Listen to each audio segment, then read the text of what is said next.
नमस्कार, मैं हूं सचिन श्रीवास्तव और आप मेरे साथ देखेंगे आजमगढ़ और पूर्वांचल से जुड़ी खास खबरें। अगर हमारी खबरें अच्छी लगें तो हमारे फेसबुक पेज एबीसी चैनल को फॉलो करें और यूट्यूब चैनल को सब्सक्राइब करें।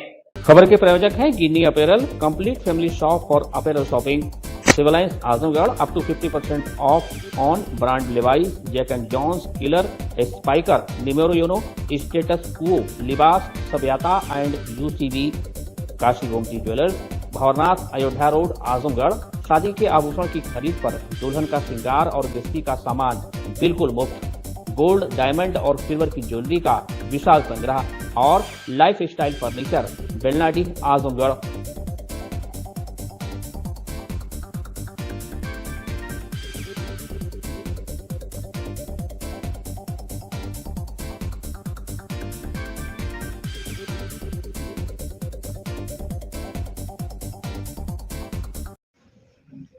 आजमगढ़ जिले के रौनापार थाना क्षेत्र में सोमवार को एक मदरसा प्रबंधक की संदिग्ध परिस्थितियों में मौत से इलाके में हड़कंप मच गया। मृतक के परिजनों ने पुलिस पर मारपीट का गंभीर आरोप लगाया है, जबकि पुलिस ने सभी आरोपों को निराधार बताते हुए घटना से इनकार किया है। मामले को लेकर थाने के सामने प्रदर्शन भी किया गया है।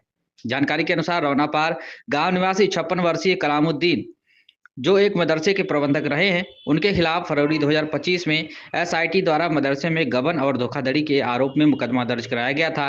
पुलिस के अनुसार वह इस मामले में वांछित चल रहे थे।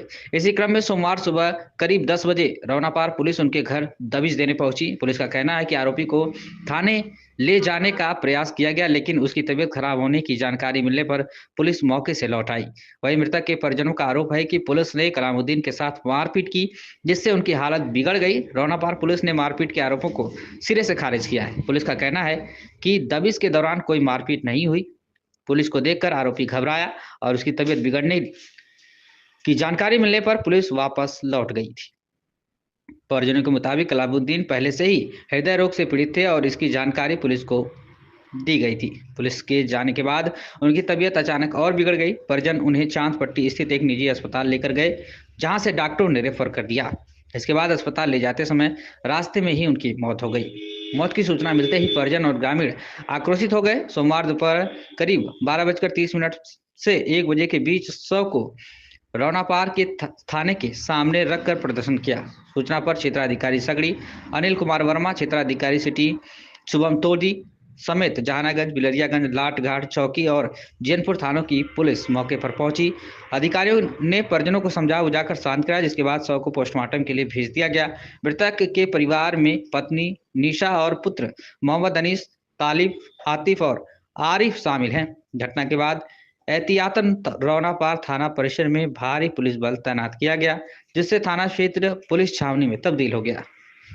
ग्रामीणों का कहना है कि मृतक लंबे समय से हृदय रोग से पीड़ित था और संभव है कि घबराहट के कारण उसकी तबीयत बिगड़ी हो।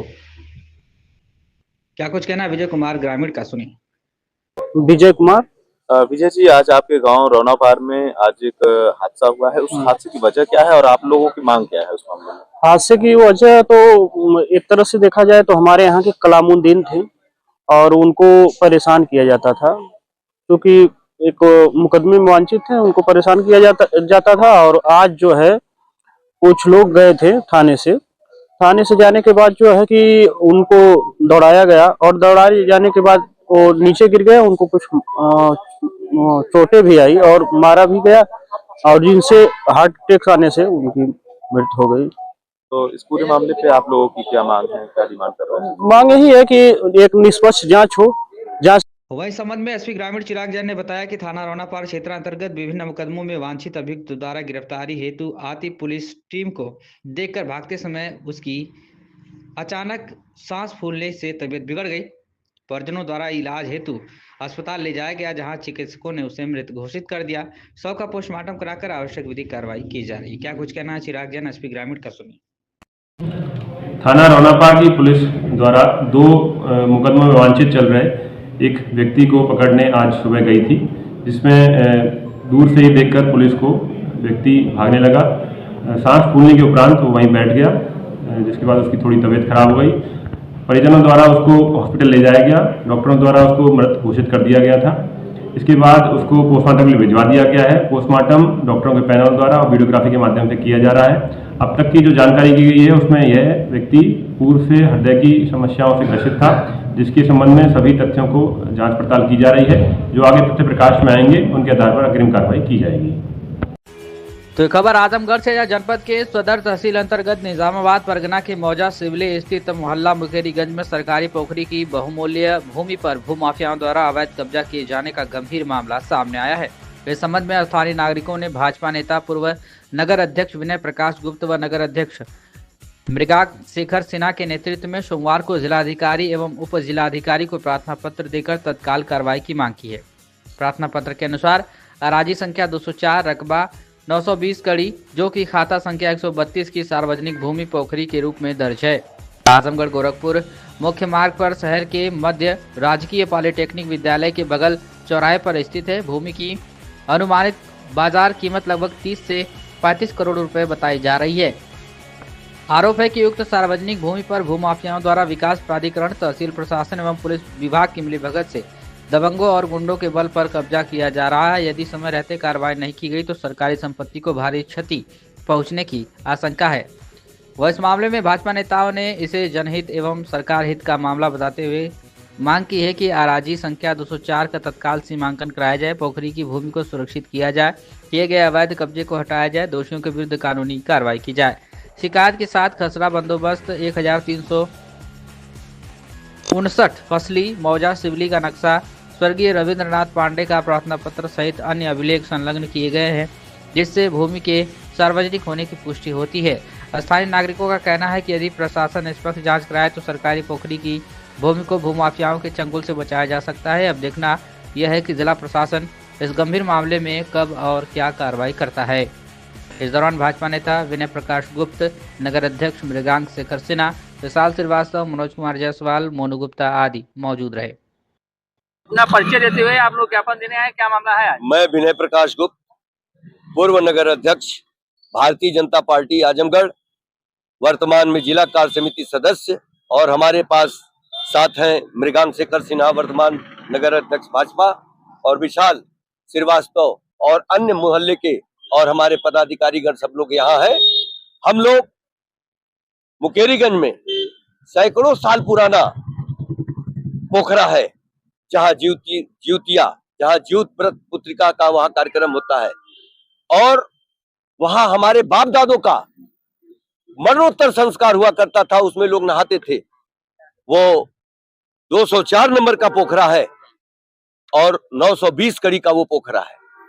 वो लोगों के इंक्रोचमेंट और अतिक्रमण से सिकुड़ता जा रहा है। और हमने जब एसडीएम साहब को कहा कि इस पोखरे को खाली कराइए, एसडीएम साहब पार्टी बन गए और उन्होंने कहा कि वो 203 नंबर में बनवा रहे हैं और कागज ले आइए। मैं कहता हूं कि सारे कागज तो सरकार के पास होते हैं, जाति प्रमाण पत्र, आय प्रमाण पत्र, निवास प्रमाण पत्र, और खसरा खतौनी का मालिक कौन होता है? ये एसडीएम साहब होते हैं और विभाग होता है। हम उनसे नकल लेते हैं, हम उनसे प्राप्त करते हैं। वो जब नक्शा पास कर रहे थे एडीए साहब, तो उनको पीछे पोखरा दिखाई नहीं दिया। वो कहते हैं 203 नंबर में, हम कहते हैं हमारे 204 में बना रहे हैं। हमारे पोखरे को सीमांकन करके, उसका नपवा करके, पैमाइश करा करके हमारे 204 नंबर के पोखरे को अलग कर दिया जाए। उसके बाद उनका 203 अगर होता है, अगर वो सरकारी जमीन में नहीं बन रहा है तो उसको भी हटवाए। निर्माण कौन कर रहा है? निर्माण बगल के एक रिजवान जी है, वो कर रहे हैं, और भी सारे लोगों ने किया है, और रात दिन काम हो रहा है। इतना हम लोगों ने उसमें मीडिया के, सोशल मीडिया के स्तर से यह सारी बातें उठाई। तो आज डीएम साहब से मिलने आ रहे, क्या आप लोगों की मांग है? मांग है कि उस 204 नंबर के जो 920 कड़ी का पोखरा है उसको खाली कराइए। उसके बाद जो भी जिसका जहां है वो निर्माण कराए या न कराए, ये प्रशासन की मंशा होनी चाहिए। लेकिन मेरा पोखरा जनहित के नाते खाली होना चाहिए। जो प्रशासन, जो शासन की भी मंशा है कि पोखरा कहीं भी हो, सुप्रीम कोर्ट की मंशा है, हाई कोर्ट की मंशा है कि पोखरा कहीं भी हो, खाली होना चाहिए। आप देखते होंगे तो शासन की मंशा के विपरीत प्रशासन कब्जा कर रहा है। विपरीत प्रशासन कर रहा है।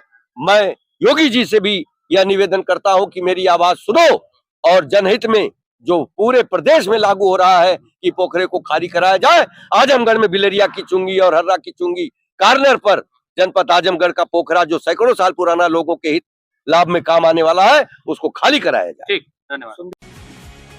तो ये खबर आजमगढ़ से। यहाँ राष्ट्रीय सड़क सुरक्षा माह अभियान के तहत आज यातायात विभाग द्वारा प्राइवेट बस चालकों एवं परिचालकों को सड़क सुरक्षा के प्रति जागरूक किया गया। इस अवसर पर बस चालकों को और परिचालकों को यातायात नियमों की विस्तृत जानकारी दी गई तथा सुरक्षित एवं संयमित तरीके से वाहन चलाने के लिए प्रेरित किया गया। कार्यक्रम के दौरान अधिकारियों द्वारा बताया गया कि तेज गति, ओवरलोडिंग, गलत साइड से वाहन चलाना तथा मोबाइल फोन का उपयोग सड़क दुर्घटनाओं के प्रमुख कारण हैं। इनसे बचाव हेतु सभी चालकों को यातायात नियमों का पालन करने, निर्धारित गति सीमा में वाहन चलाने तथा यात्रियों की सुरक्षा को सर्वोच्च प्राथमिकता देने की अपील की गई। साथ ही सभी चालकों को सीट बेल्ट पहनने, समय समय पर वाहन की जांच करने एवं सड़क पर संयम और धैर्य बनाए रखने के महत्व के बारे में भी जागरूक किया गया। अभियान का उद्देश्य सड़क दुर्घटनाओं में कमी लाना तथा आमजन की सुरक्षा सुनिश्चित करना है।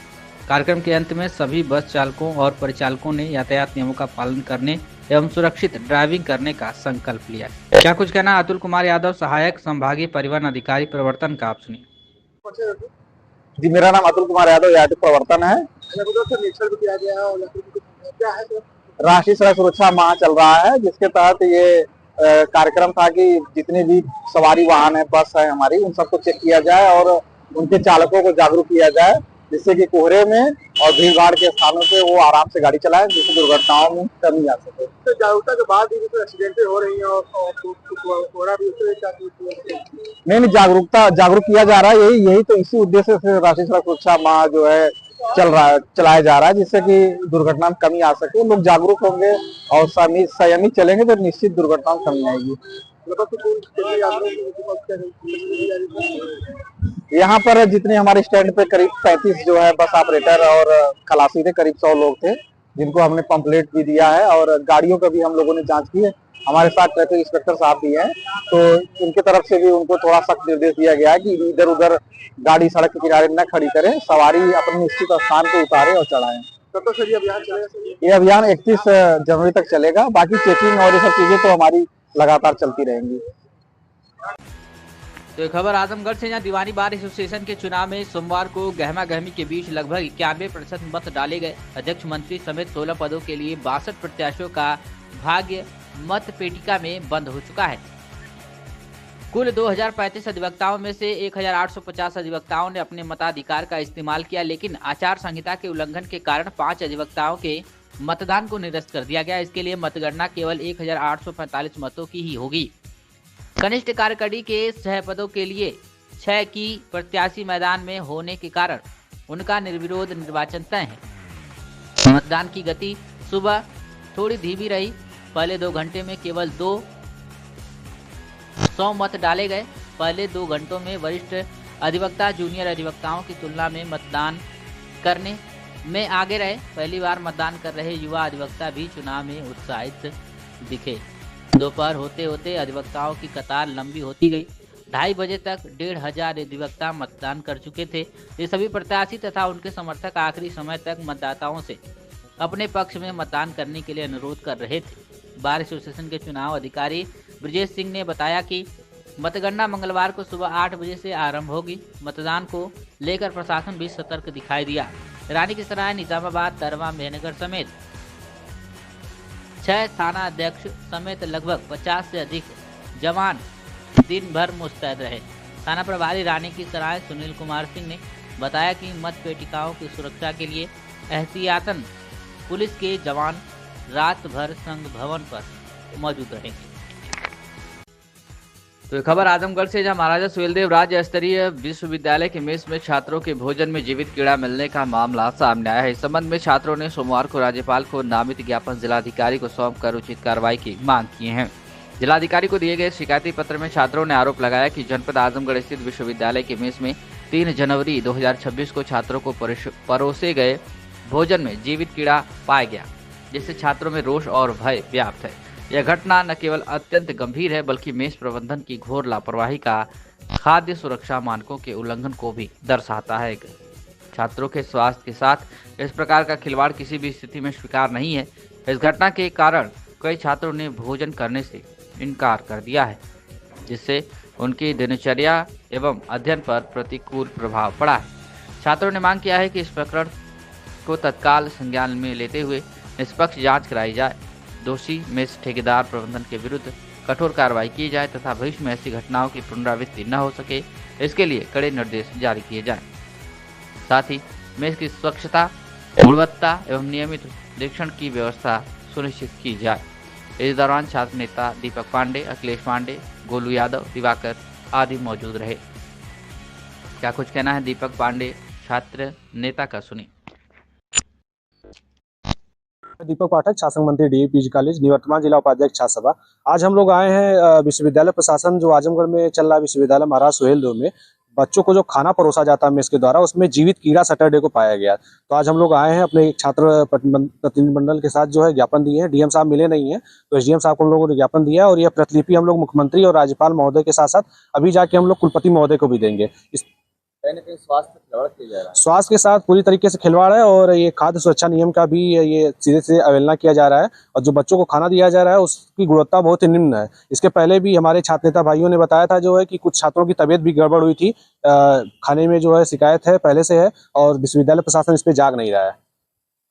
इसके पहले भी आप लोग शिकायत विश्वविद्यालय प्रशासन को शिकायत किया गया है। दिक्कत इस बात की है कि कुलपति महोदय जो है बड़े विनम्र स्वभाव के हैं, लोग बताते हैं, अभी तो मैं मिला नहीं हूं उनसे, लेकिन विश्वविद्यालय जो वो नहीं चला रहे हैं। विश्वविद्यालय जो है एक एजेंसी है कॉलेज में, महाविद्यालय में, विश्वविद्यालय में, वो उसको चला रही है। तो यहाँ पे जो है कुलपति महोदय से कहेंगे कि आप पद की गरिमा को देखते हुए जो है आप खुद स्वयं जो है विश्वविद्यालय चलाएं और यह बहुत ही निंदनीय है, जो हम इसकी निंदा करते हैं और छात्रों के प्रति अगर ऐसी लापरवाही की गई तो हम लोग जो है बृहद आंदोलन के लिए बाध्य होंगे। बड़ी खबर आजमगढ़ से, जहां रविवार रात करीब 8:15 पर गंभीरपुर बाजार में एक हृदय विदारक सड़क हादसा हो गया। ठेकमा से आजमगढ़ की ओर जा रहे बाइक सवारों को एक तेज रफ्तार ट्रेलर ने जोरदार टक्कर मार दी। टक्कर इतनी भीषण थी कि बाइक पर सवार दोनों युवकों की गर्दन धड़ से अलग हो गई और उनके गर्दन के हिस्से लगभग 50 मीटर दूरी पर जा गिरे हैं। घटना से मौके पर अफरा तफरी मच गई, आवागमन बाधित हो गया। सूचना मिलते ही चौकी इंचार्ज गंभीरपुर संदीप दुबे पुलिस बल के साथ मौके पर पहुंचे और दोनों शवों को अपने कब्जे में लेकर पोस्टमार्टम के लिए जिला चिकित्सालय आजमगढ़ भेज दिया है। रोड पर बाधित आवागमन सुचारू रूप से चलने लगा। मृतकों में एक की पहचान संतोष यादव उम्र 40 वर्ष पुत्र मुन्ना यादव निवासी सिंगड़ा थाना गंभीरपुर और संदीप यादव उम्र 32 वर्ष पुत्र अमिताभ यादव निवासी भगवानपुर थाना बरदह के रूप में हुई है। हादसे के बाद पुलिस ने ट्रेलर चालक को वाहन समेत अपने कब्जे में लेकर मामले की जांच में जुटी हुई है। घटना से क्षेत्र में शोक का माहौल है। सीओ सदर आस्था जायसवाल ने बताया कि ट्रेलर के चालक और खलासी को हिरासत में लिया गया है। दोनों शवों को कब्जे में लेकर पोस्टमार्टम के लिए भेजा गया है। पूरी घटना को लेकर क्या कुछ कहना है आस्था जायसवाल सीओ सदर का, सुनिए। आज दिनांक 4/1/2026 को थाना गंभीरपुर के अंतर्गत कस्बा गंभीरपुर में एक ट्रेलर एवं एक अपाचे मोटरसाइकिल की भिड़ंत हो गई और इसमें मोटरसाइकिल सवार संतोष यादव पुत्र मुन्ना यादव जिनकी उम्र 40 वर्ष थी, जो सिंगड़ा थाना गंभीरपुर के निवासी थे, एवं संदीप यादव पुत्र अमिताभ यादव जिनकी उम्र 32 वर्ष थी और वो भगवानपुर थाना बरदा के निवासी थे। उन दोनों व्यक्तियों की मौके पे मृत्यु हो गई। इस क्रम में ट्रेलर के चालक एवं खलासी को हिरासत में ले लिया गया है एवं बॉडीज को मोर्चरी भिजवा के आगे की अग्रिम विधिक कार्रवाई की जा रही है। खबर आजमगढ़ से है, जहां हिंदू सम्मेलन के सफल आयोजन के लिए रविवार को गणेश शाखा के तत्वाधान में जाफरपुर स्थित मेला बगिया में विधिवत भूमि पूजन किया गया, जिसमें पंडित कृष्ण मुरारी दुबे के आचार्यवत में मुख्य यजमान सिद्धार्थ राम सिंह ने मंत्रोच्चार के साथ हवन पूजन किया। इसमें 51 कन्याओं का पूजन, ध्वज पूजन व भूमि की ध्वजा परिक्रमा से हिंदू सम्मेलन का आह्वान हुआ, जिसमें जाफरपुर, पलनी, मुंडा, विक्रामपुर, गिलवारा, हरवंशपुर एवं चकगुरिया से बड़ी संख्या में सनातनी बंधु पहुंचे हुए थे। मुख्य यजमान सिद्धार्थ राम सिंह ने बताया कि आगामी 11 जनवरी दिन रविवार को गणेश शाखा के तत्वावधान में जाफरपुर बगिया में समस्त हिंदू समाज को संगठित करने तथा सनातन संस्कृति के प्रति जागरूकता फैलाने के लिए भव्य हिंदू सम्मेलन का आयोजन होने जा रहा है, जिसमें मुख्य वक्ता क्षेत्र प्रचारक अनिल जी का पातेय प्राप्त होना है।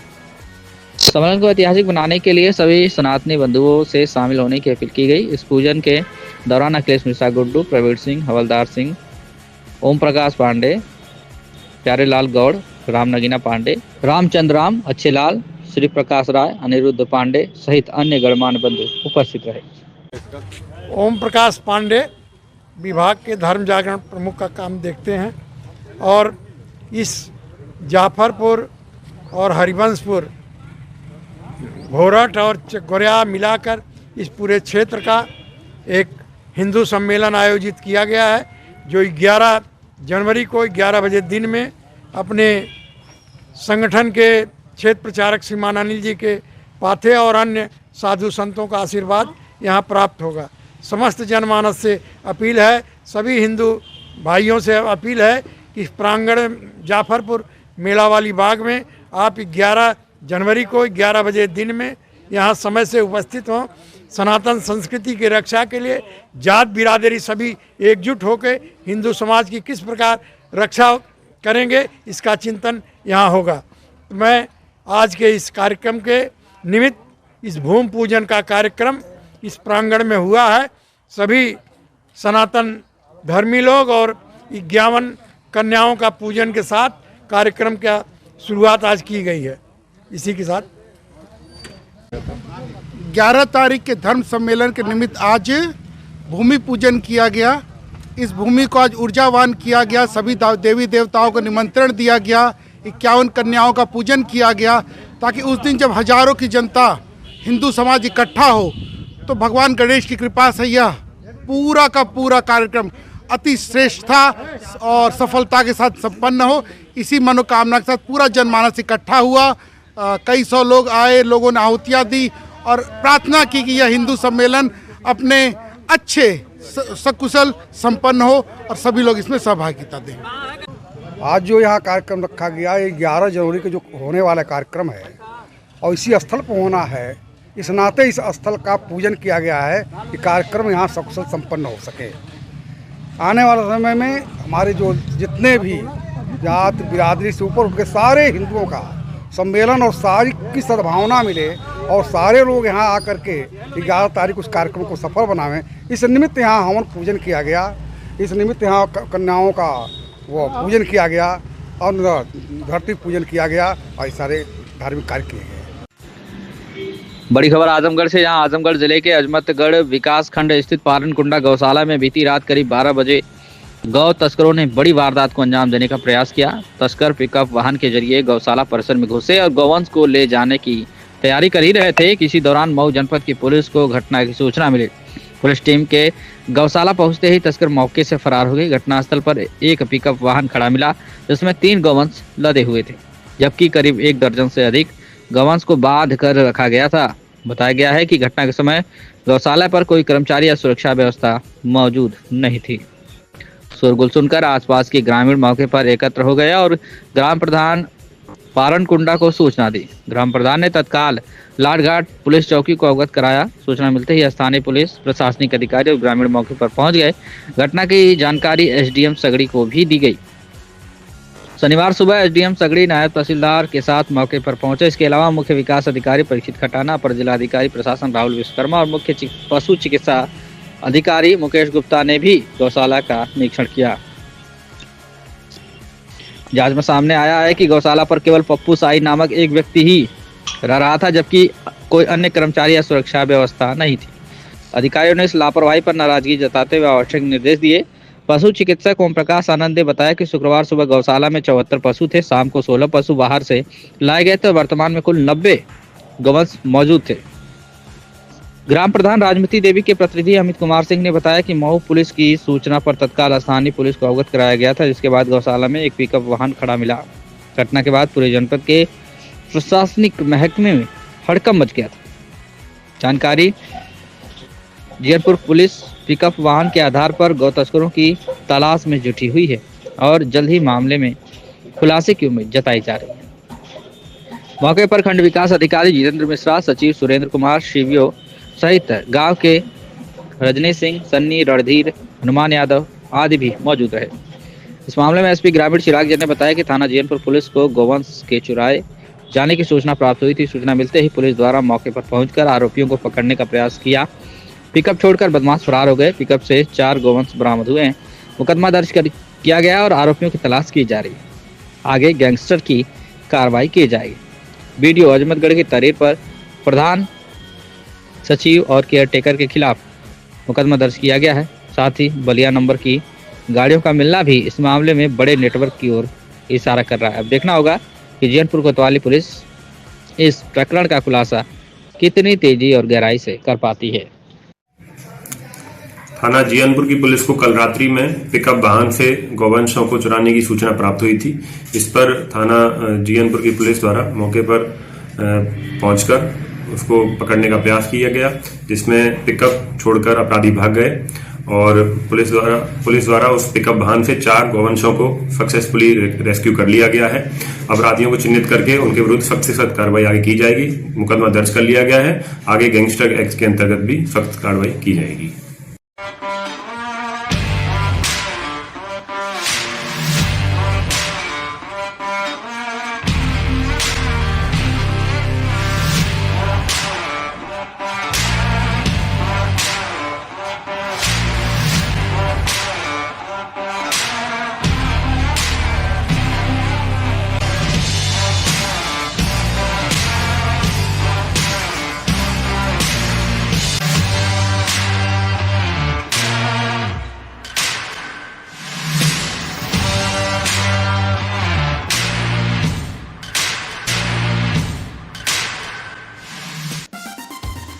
Kashi Gomti jewellers A wing of Kashi Gomti group, निकट भंवरनाथ मंदिर, अयोध्या रोड, आजमगढ़। शादी के आभूषण की खरीद पर दुल्हन का श्रृंगार और गृहस्थी का सामान बिल्कुल मुफ्त।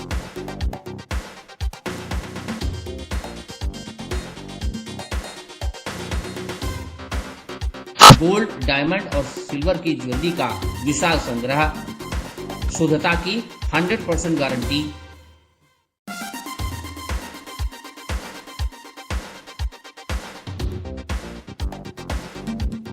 अपने खूबसूरत लम्हों को बनाएं और यादगार। पहुंचें काशी गोमती ज्वेलर्स, निकट भंवरनाथ मंदिर, Ayodhya road, Azamgarh. Lifestyle furniture, Belnadi, Azamgarh. सभी प्रकार के फर्नीचर एवं इलेक्ट्रॉनिक सामानों की भरपूर रेंज उपलब्ध। हमारे यहाँ EMI की सुविधा 0% ब्याज पर उपलब्ध। इलेक्ट्रॉनिक सामानों में LED TV, refrigerator, washing machine, air conditioner, air cooler, deep freezer, water cooler, mixer juicer, iron, fan, induction, battery, inverter, electric geyser, gas geyser, आटा चक्की इत्यादि। फर्नीचर के सामानों में बेड, गद्दा, सिंगारदान, अलमीरा, sofa, table, chair, rack, stool, संदीली, सीढ़ी, डाइनिंग टेबल, झूला आदि। शादी विवाह की हो तैयारी या ऑफिस और घर के लिए सामानों की करनी हो खरीदारी, पहुंचिए लाइफस्टाइल फर्नीचर, बेलनाडी, आजमगढ़।